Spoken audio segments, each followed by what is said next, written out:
Hi, I'm Molly with West Virginia University Extension Family Nutrition Program, and today we're going to make Brussels sprout chips.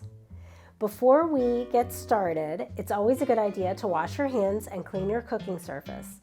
I've already done that, so I'm ready to get cooking.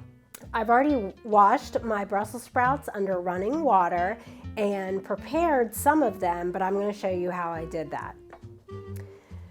So Brussels sprouts are like little mini cabbages.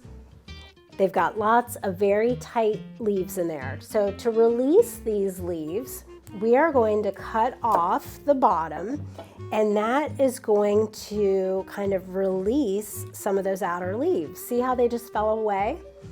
So we are going to let those outer leaves fall and then kind of coax the other ones off a little bit, but we don't want to go too deep and get tough pieces. So I know you've heard of kale chips, and this is the new kale chip. So I've got my 15 Brussels sprouts all separated, all their leaves separated, and I'm going to add a tablespoon of extra virgin olive oil, about a tablespoon of Parmesan cheese, and then salt and pepper to taste.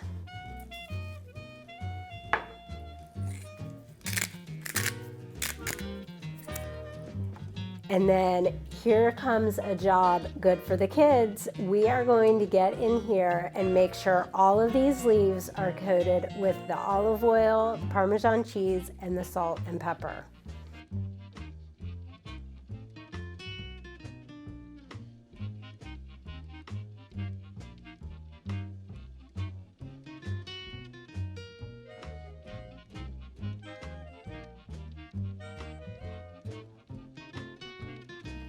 I've got my Brussels sprout leaves all coated, and I'm going to lay them in a single layer on my baking sheet.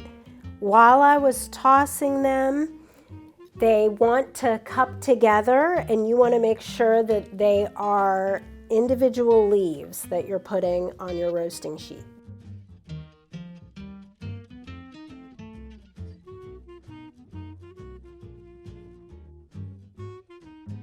So I've got my Brussels sprouts all laid out on my parchment-lined baking sheets, and I'm going to put them in a 350-degree oven for about 10 to 15 minutes.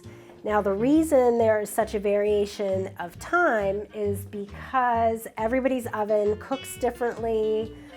I think after about 5 minutes, I'm going to put the tray that's on the bottom on the top and the one on the top on the bottom. If you notice some Brussels sprouts are browning faster than others, remove those leaves or chips and put the tray back in to continue cooking for 1 or 2 more minutes. You don't want the entire chip to get brown and toasty because then it will become bitter.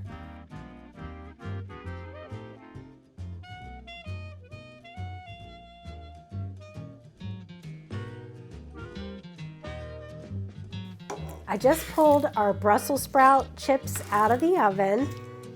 They were in for about 10 minutes, and I put the tray from the bottom to the top and the tray from the top to the bottom after about 5 minutes to make sure they were all evenly browned, and you can hear how crispy they are. Okay, just like a potato chip, I'm gonna just pick it up, pop it in. It is crunchy and delicious. I really hope you give these Brussels sprout chips a try. Check out our website for the complete recipe and subscribe to our YouTube channel to see all sorts of uploaded videos. Thanks for stopping by the kitchen today, and I hope you give the Brussels sprout chips a try. Thanks so much. Bye-bye.